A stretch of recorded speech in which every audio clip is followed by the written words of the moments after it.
Hey everyone, welcome to week 3 of R Davis. This video is going to go over vector math, and it builds upon a lot of the skills and knowledge that you all gained last week on vectors. So if you need a refresher before getting into this, definitely head to those videos that we have on our YouTube channel, or the written up tutorials on our website. So what I mean by vector math, essentially R allows us to perform calculations on sets of numbers. So this is more efficient than just doing a calculation for each number that you need to do the calculation on. And so I'll show you now what exactly I mean. So let's first create a vector, and we're going to do a series of numbers from 1 to 10. And I'm using a colon here because this tells R that I want to sequence from 1 to 10. So X looks like this. So we have those 10 numbers here. So then let's apply a couple different math operations to show you what R is doing. So we can add 3, and our resulting values are in the console down here. So we can see that R has added 3 to each number in the vector. So 1 plus 3 to get 4, 2 plus 3 to get 5, and so on. And we can also do other forms of math. We can multiply by 10 if we wanted, and we can see the result down here. And essentially what R is doing is it's adding, in this case here with like x plus 3, is it's adding two different vectors together, but this 3 is just like a single number in the vector. So it would also work to just use C of the one number, and we get the same value. So essentially, R is just adding the two vectors together or multiplying the two vectors together.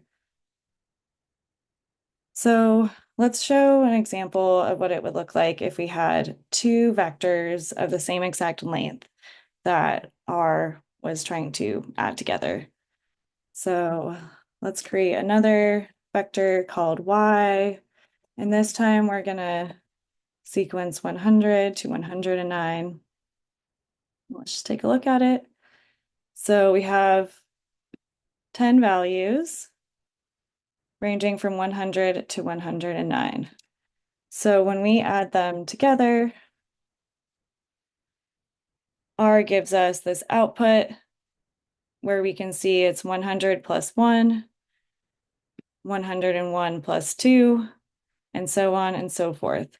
So essentially, because the vectors are the same length, it's creating a pair between the index value 1 in the first vector and the index value of 1 in the second vector, and adding them together, so on and so forth all the way through.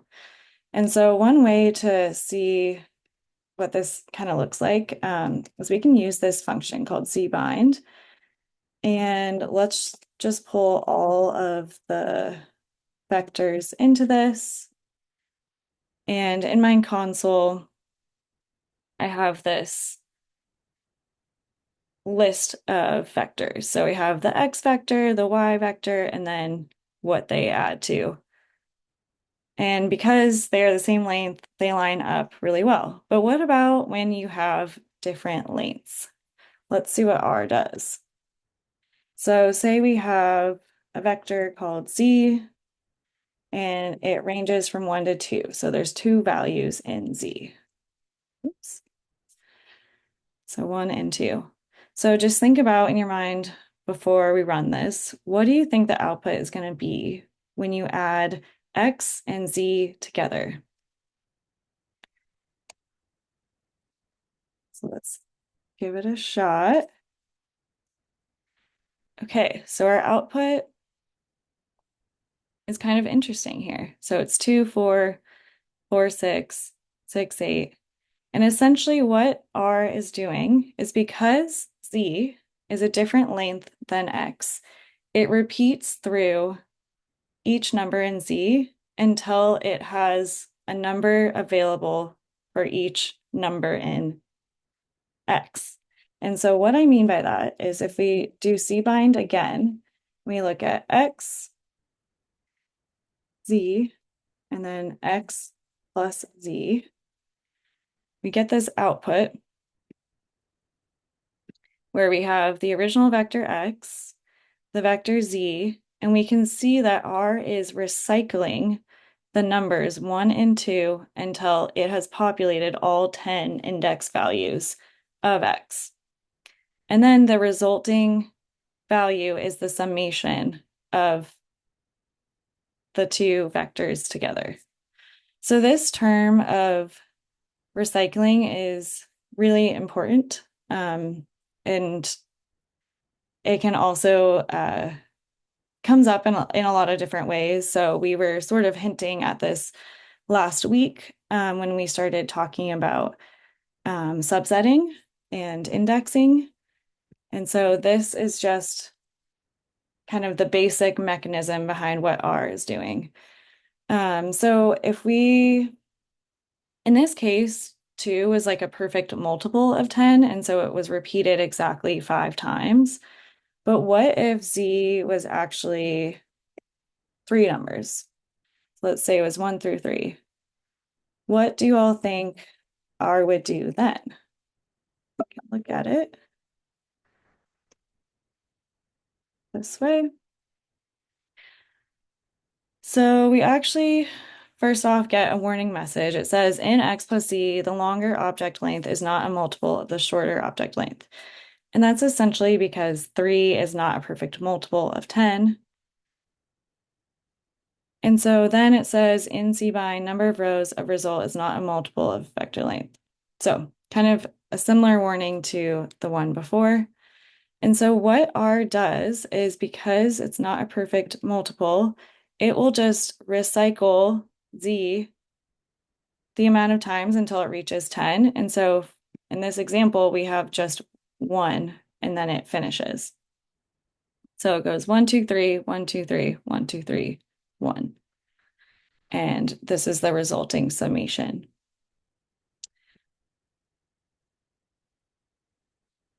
So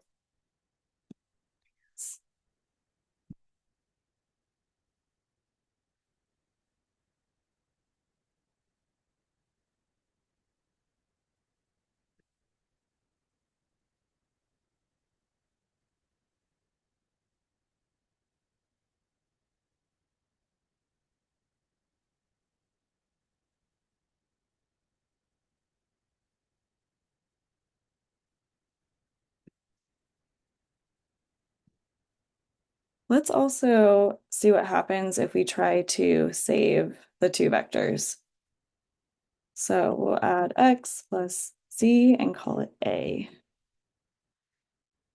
And we get the same warning message that we heard earlier of the differing vector lengths. So now when you see this error, you'll understand what R is trying to tell you. So you can also index a vector based on logical values. So if we wanted to select every other value in X, we could feed this vector of logical values in the square brackets, and the output is then the selection of every other number in the original vector. So that's just cool to know. Like you can also index with vectors. But one interesting thing here is if we were to feed it a vector with 3 values.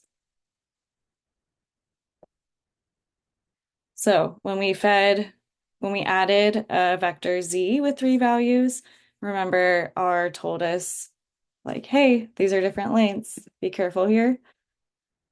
In this case, R does not flag any sort of warning with this, and it just does the recycling thing again, where it goes through multiples of 3.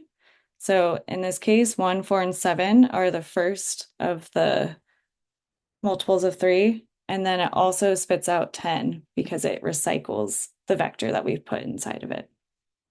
So this is kind of a confusing topic, and so this might take you some time to sit with and play around with to really understand. But of course, we'll go over it in class, and also this is on the homework that is due this week. So thanks so much for watching.